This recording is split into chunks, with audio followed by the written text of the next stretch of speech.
Hello friends, welcome to PS commerce classes. मैं हूं प्रियंका।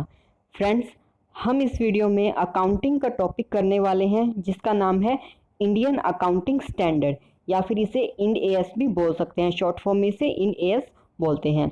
बहुत इंपॉर्टेंट टॉपिक है ये जो है नेट के स्टूडेंट्स के लिए इम्पॉर्टेंट है। नेट पेपर 2 कॉमर्स जिनका सब्जेक्ट है उनके लिए बहुत इंपॉर्टेंट टॉपिक है।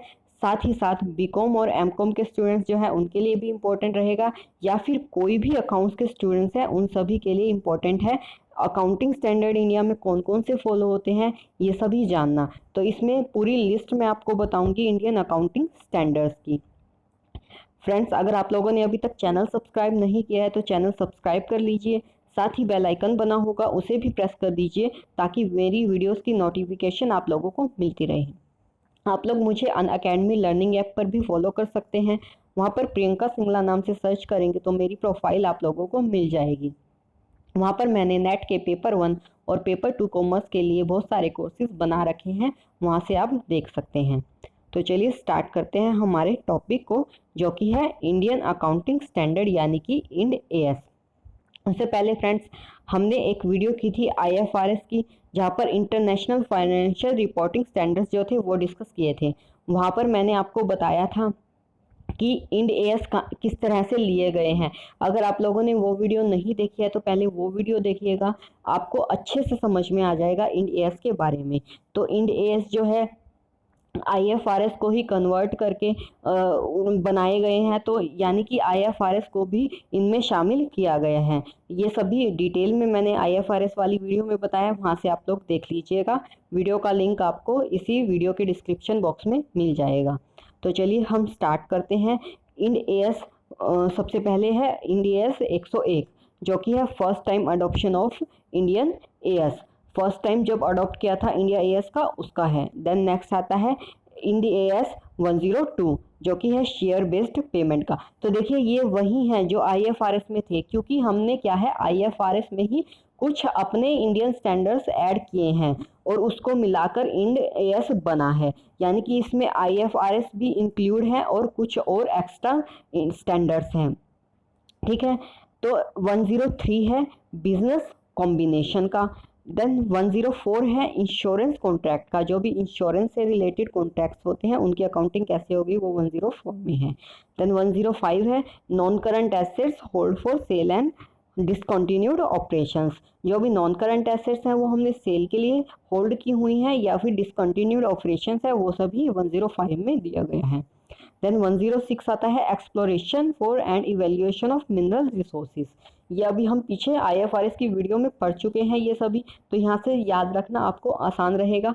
लेकिन क्या है, आपको नंबर्स जो है याद अच्छे से रखने हैं, कंफ्यूज नहीं हो जाना आईएफआरएस के कौन से स्टैंडर्ड नंबर्स हैं और इंड एएस के कौन से नंबर्स हैं। ठीक है, तो यहाँ पर इंड एएस 106 है exploration and evaluation of mineral resources का। देन 107 है फाइनेंशियल इंस्ट्रूमेंट डिस्क्लोजर।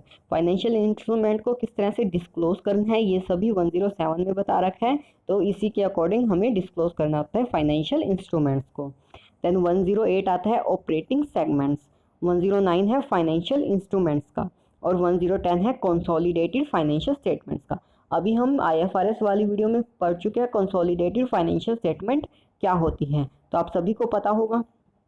देन 111 आता है जॉइंट अरेंजमेंट्स का। देन 112 आता है disclosure of interest in other entities. Then 113 number है फेयर वैल्यू मेजरमेंट का। उसके बाद 114 है रेगुलेटरी डेफरल अकाउंट्स।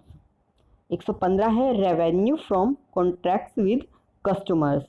उसके यहाँ तक थी, देखिए पहले तो ये लिस्ट 101 से लेकर जो कि है 115 तक ये सारी सीक्वेंस में है। उसके बाद एएस 1 आ जाता है, यहाँ पर बीच बीच में है। तो बहुत सारे स्टूडेंट्स ये पूछेंगे कि ये बीच में जो एएस दिए गए हैं वो क्यों नहीं है, तो ये ऐसे ही लिस्ट हमें दी गई है। बीच में जो नहीं है इसका मतलब वो अकाउंटिंग स्टैंडर्ड है ही नहीं, वो लिस्ट से कट चुके हैं, वो हमें लर्न नहीं करने हैं। तो यहाँ पर जो भी अकाउंटिंग स्टैंडर्ड फिलहाल है वही मैं आपको बता रही हूँ। ठीक है, तो 115 एएस तक तो थे जो सीक्वेंस में थे। उसके बाद एएस 1 है प्रेजेंटेशन ऑफ फाइनेंशियल स्टेटमेंट, फिर एएस 2 है इन्वेंटरीज अकाउंटिंग, A7 है कैश फ्लो स्टेटमेंट। यहाँ पर 2 के बाद सीधा 7 है, बीच में जो भी नहीं है 3, 4, 5, 6 यानी कि वो एग्जिस्ट नहीं करते हैं, वो लिस्ट से हटा दिए गए हैं। देन 8 है accounting policies, changes in accounting estimates and errors. AS10 है events after reporting period. AS11 है कंस्ट्रक्शन कॉन्ट्रैक्ट्स। 12 है इनकम टैक्सेस। उसके बाद 16 है प्रॉपर्टी प्लांट एंड इक्विपमेंट। 17 है लीज का और 18 है रेवेन्यू का। 19 है एम्प्लॉय बेनिफिट। 20 है accounting for government grant and disclosure of government assistance. 21 है effects of changes in foreign exchange rates. AS29 है financial reporting on hyper inflationary economics. Then 32 आता है फाइनेंशियल इंस्ट्रूमेंट्स प्रेजेंटेशन। प्रेजेंटेशन कैसे करेंगे वो इसके अकॉर्डिंग करेंगे हम 32 के अकॉर्डिंग। AS33 आता है अर्निंग पर शेयर यानी कि EPS का। देन 34 है इंटरिम फाइनेंशियल रिपोर्टिंग। 36 है इम्पेयरमेंट ऑफ एसेट्स। 37 है provisions contingent liabilities and contingent assets. और 38 है इंटेंजिबल एसेट्स। 40 है इन्वेस्टमेंट प्रॉपर्टी। 41 है एग्रीकल्चर का, जो भी एग्रीकल्चर से रिलेटेड इनकम होगी उसको कैसे दिखाना है वो AS41 हमें बताता है इन AS41। यहाँ पर एक और चीज़ ध्यान रखेंगे, 3 चीज़ें हैं हमारे पास, 3 टॉपिक्स है, एक है IFRS, एक है इंड AS और एक है AS 1, 2 एंड 3। ये तीनों ही चीज़ें अलग अलग हैं, तीनों में कंफ्यूज नहीं होना है। IFRS जो है वो इंटरनेशनल फाइनेंशियल रिपोर्टिंग सिस्टम है, जो कि सभी कंट्रीज़ में सेम लागू होते हैं। सभी कंट्रीज़ जो एक दूसरे के साथ बिजनेस ट्रांजैक्शन कर रही है, ग्लोबलाइजेशन यानी जिनमें है, वो सभी जो रूल्स फॉलो करेंगे वो IFRS स्टैंडर्ड्स के रूल्स फॉलो करेंगे। इंड AS जो है वो इंडियन अकाउंटिंग स्टैंडर्ड है जो कि इंडिया में फॉलो होते हैं। इंड AS में क्या है, IFRS को की लिस्ट को उठाया गया है। इंडिया ने क्या किया है, IFRS में कन्वर्जन को फॉलो किया है, यानी कि IFRS as it is adopt नहीं किया, उसमें कुछ ना कुछ चेंज करके अडॉप्ट किया है। ठीक है, तो इसमें क्या है, IFRS भी मिलेंगे, साथ ही कुछ और एक्स्ट्रा स्टैंडर्ड्स मिलेंगे जो कि अपने बुक्स को अच्छे से बनाने के लिए इंडिया ने फॉलो किए हैं, तो उसके अकॉर्डिंग इंड AS बनाए गए हैं। और जो अकाउंटिंग स्टैंडर्ड्स हैं ये भी इंडिया में कुछ रूल्स हैं, कुछ स्टैंडर्ड्स हैं जो अकाउंटिंग स्टैंडर्ड्स के नाम से जाने जाते हैं, जो जनरली बिजनेसेस फॉलो करते हैं। ठीक है, तो ये तीनों ही चीज़ें अलग अलग हैं, यहाँ पर कन्फ्यूजन नहीं रखनी है। तो यही थी हमारी वीडियो, हमने देखा कि पूरी लिस्ट इंडियन अकाउंटिंग स्टैंडर्ड की कौन कौन सी है। सबसे पहले 101 से 115 तक थी जो सीक्वेंस में थी, उसके बाद ये कुछ बीच बीच में से दिए गए हैं, 1 से जहाँ पर 41 तक है, बीच में से कुछ कटिंग है यानी कि वो हटा दिए गए हैं, वो हमारी लिस्ट में नहीं है। जो लिस्ट में है हमें वही याद रखने हैं।